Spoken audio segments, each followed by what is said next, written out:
청취자 여러분, 상상해 보십시오. 내일 아침에 딱 잠에서 깼는데 집안은 완전히 난장판이고요. 식탁 위에는 여러분의 삶을 온전히 지탱해 주던 사람, 그게 뭐 가족일 수도 있고 뭐 배우자일 수도 있겠죠. 네. 아무튼 그 사람이 남긴 쪽지 하나가 덩그러니 놓여 있는 겁니다. 거기엔 딱 한 줄, 이렇게 적혀 있어요. 너희들은 돼지야. 와, 진짜 끔찍한 아침이네요. 그렇죠. 자, 도대체 무슨 일이 일어난 걸까요? 어느 날 갑자기 삶의 중요한 관계나 기반이 완전히 무너져 내린 것 같은 느낌을 받은 적 다들 있으신가요? 아마 보통 사람이라면 그 쪽지를 발견한 순간 엄청난 충격에 빠져서 막 어제 내가 무슨 실수를 했나 아니면 최근에 무슨 큰 싸움이 있었나 황급히 머리를 굴릴 겁니다. 밖에서 원인을 찾는 거군요. 그렇죠. 밖에서 외부 요인을 찾기 시작하죠. 그게 인간의 본성이니까요. 하지만 관계가 붕괴되는 진짜 이유는 사실 전혀 다른 곳에 숨어 있습니다. 바로 그 지점에서 오늘 우리가 깊이 파헤쳐볼 아주 흥미로운 탐구가 시작됩니다. 오늘 다룰 자료는 2026년 4월 12일에 경기도 양주 봉양교회의 양영종 목사님이 전한 설교문인데요. 제목이 마음을 지키는 기도입니다. 네, 종교적인 텍스트죠? 맞아요. 종교적인 문헌이긴 하지만 이 안에는 인간의 심리라던가 관계의 붕괴, 그리고 우리가 일상에서 너무나 쉽게 저지르는 진짜 무서운 착각에 대한 아주 날카로운 분석이 담겨 있거든요. 사실 종교를 떠나서 인간관계의 본질을 찌르는 부분이 많죠. 네, 그래서 오늘 우리가 깊이 파헤쳐볼 이 문헌 탐구에서는 방금 제가 말씀드린 돼지 쪽지라는 상상과 이 문헌이 어떻게 맞닿아 있는지 살펴볼 겁니다. 자, 이제 본격적으로 이 내용을 하나씩 풀어보겠습니다. 우리 일상의 가장 뼈아픈 진실을 한 편의 그림책 이야기가 어떻게 폭로하는지 한번 들어가 보시죠. 좋습니다. 이 논의의 출발점이 되는 아주 흥미로운 문장이 하나 텍스트에 등장하는데요. 성경 구절인가요? 네, 잠언 4장 23절에 나오는 구절입니다. 무릇 지킬 만한 것 중에 더욱 내 마음을 지키라.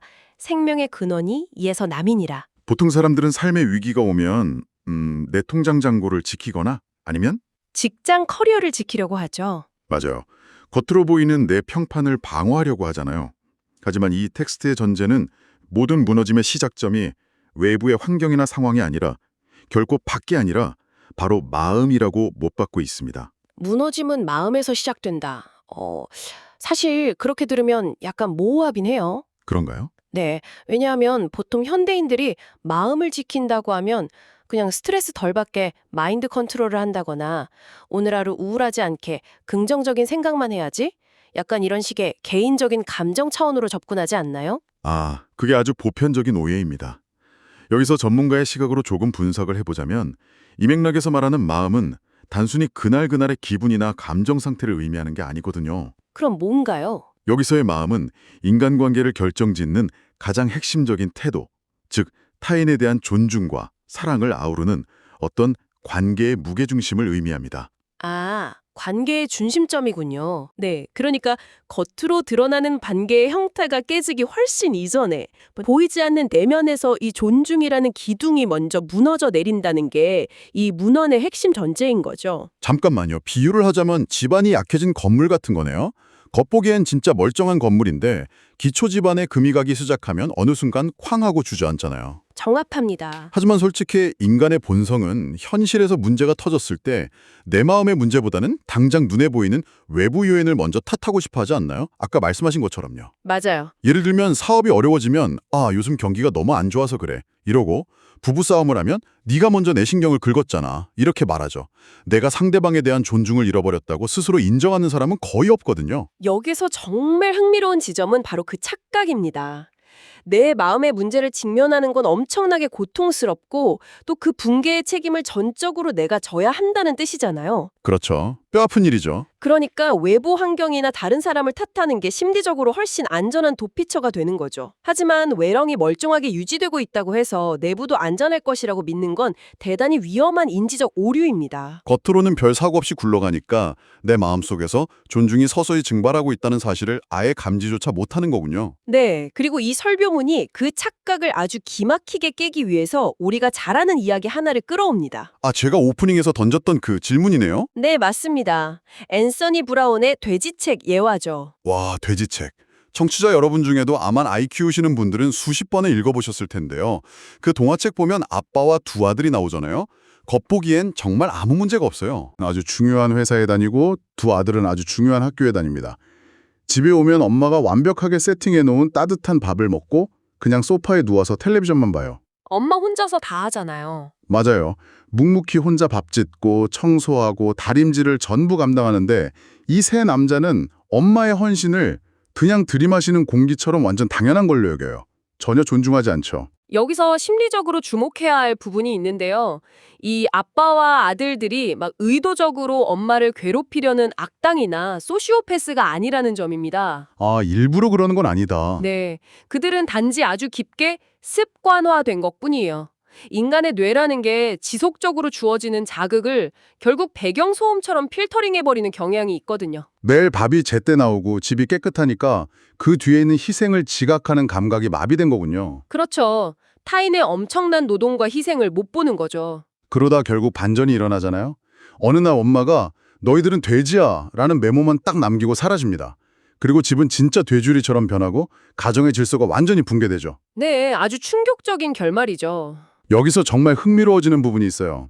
많은 분들이 엄마가 집을 나가고 집이 엉망진창이 된 그 시점을 비극의 시작이라고 생각하잖아요. 보통 그렇게 보죠. 쓰레기가 쌓이고 밥을 못 먹게 되니까요. 근데 그게 아니라는 거죠.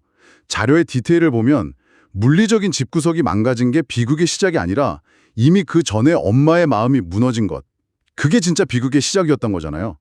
청취자 여러분, 이 지점이 정말 소름 돋는 부분입니다. 맞습니다. 가족들은 집이 멀쩡하게 돌아가니까 속으로 우리 가족은 아무 문제 없다고 착각했던 겁니다. 일상이 유지되는 현상 유지에 완벽하게 속은 거죠. 그러네요. 결국 엄마가 떠나고 진짜 굶주리고 더러운 옷을 입게 되는 극단적인 결핍 상황이 오고 나서야 비로소 아, 우리가 돼지였구나 하고 자신들의 상태를 자각하잖아요. 본질을 보지 못하는 인간의 심리네요. 이 동화의 교훈이 어떻게 우리의 실제 가정과 삶으로 적용되는지 이 문헌의 논리를 따라가 보면 진짜 뼈 때리는 말들이 많습니다. 네, 텍스트에 아주 날카로운 인용구가 있죠. 제가 한번 읽어볼게요. 우리는 지금 괜찮다고 생각합니까? 집도 있고 생활도 돌아가니까요. 하지만 마음은 괜찮습니까? 존중이 사라지고 당연함이 쌓이고 있다면 무너짐은 이미 시작된 것입니다. 단지 아직 떠나지 않았을 뿐입니다. 와, 이건 정말 누구에게나 적용되는 서늘한 통찰입니다. 진짜 무섭지 않나요? 단지 아직 떠나지 않았을 뿐이다. 자, 여기서 이 논의가 기독교 신앙의 세계, 그러니까 영적인 맥락으로 아주 날카롭게 확장이 되는데요. 네, 신앙적 적용으로 넘어가는 부분이죠. 이 자료를 보면 신자들은 보통 스스로를 신부라 부르고 예수님을 신랑이라고 부르면서 엄청 친밀하고 특별한 관계라고 주장을 한단 말이죠. 근데 설교자가 보기에는 실제로는 그 돼지책의 아빠와 아들들처럼 주님을 취급하고 있다는 거예요. 신자들의 그 뻔뻔한 태도를 지적하는 거죠. 사람들은 스스로를 독실하다고 정체화하면서도 실상은 절대자와의 관계마저 자신들의 평온한 일상을 유지하기 위한 어떤 유틸리티 정도로 전락시켰다는 객관적인 분석입니다. 아, 유틸리티. 진짜 정확한 표현이네요. 제가 이거 읽으면서 딱 그 생각이 들었어요. 편리한 유틸리티 서비스. 어떤 비유죠? 청취자 여러분, 우리가 언제 한전이나 수도사업소 고객센터에 전화합니까? 평소에는 스위치 켜면 전기 들어오고 수도꼭지 돌리면 물 콸콸 나오는 걸 너무나도 당연하게 생각하잖아요. 물 나온다고 막 감사기도 하지 않죠. 그렇죠. 그러다가 어느 날 갑자기 예고도 없이 정전이 되거나 단수가 되면 그제야 분노하면서 수화기를 집어들고 고객센터에 따지잖아요. 왜 물이 안 나와요? 하면서요. 내 일상에 불편함이 생겼으니까요. 맞아요. 마치 필요할 때만 기도하고 평소에는 그 존재를 너무도 당연하게 여기는 태도, 그걸 꼬집는 거네요. 이것을 더 큰 그림과 연결해 본다면 이 자료가 2026년 4월 12일 부활절 맥락에서 쓰였음을 지적하지 않을 수 없는데요. 아, 부활절 설교였죠? 네, 기독교 신학에서 십자가 처형과 부활이라는 사건은 정말 상상할 수 없는 우주적인 희생을 의미하잖아요. 이른바 구속의 은혜인데 이 엄청난 대가를 신자들이 너무 값싸게 소비하고 있다는 겁니다. 마치 매달 자동이체로 빠져나가는 공과금처럼 아무런 감각 없이 사랑 없이 예배하는 현실에 대한 아주 강한 경고인 셈이죠. 와, 엄청난 희생 앞에서도 무감각해지는 인간의 태도를 비판하는 거군요. 근데 왜 우리는 유독 이렇게 큰 희생에 무감각해지는 걸까요? 인간의 심리 구조가 참 아이러니한 게 은혜나 희생의 크기가 압도적으로 클수록 오히려 그걸 피부로 체감하지 못하는 경향이 있습니다. 우리가 매일 우리를 비춰주는 태양빛에 감격하며 살지 않는 것처럼요. 아, 태양빛. 네, 마음 깊은 곳에서 우러나오는 경외심 없이 그냥 습관적으로 앉아서 요구만 한다면 그 신앙의 기반은 사실 돼지책의 그 난장판 된 집처럼 이미 붕괴되고 있다는 증거입니다. 자, 이제 이 문헌의 가장 강력하고 도발적인 질문, 클라이맥스로 가보겠습니다. 가장 긴장감 넘치는 대목이죠. 만약에 동화 속 엄마처럼 절대자 혹은 예수님이 너희는 나를 사랑하지도 존중하지도 않았다. 너희들은 돼지다. 라는 메모를 남기고 여러분의 삶에서 싹 떠나신다면 과연 어떻게 될 것인가? 동화와 현실, 그리고 신앙의 차원이 한데 교차하는 아주 강렬한 대조입니다. 돼지책에서는 결국 남은 가족들이 뉘우치고 엄마가 돌아오잖아요. 해피엔딩이죠. 엄마가 막 차도 수리하고 다 같이 요리도 하고 그러잖아요. 네, 아주 이상적으로 끝납니다. 하지만 이 자료에서는 현실의 인간사가 그렇게 호락호락하지 않다는 점을 날카롭게 대조하고 있습니다. 맞아요. 현실은 동화책이 아니니까요.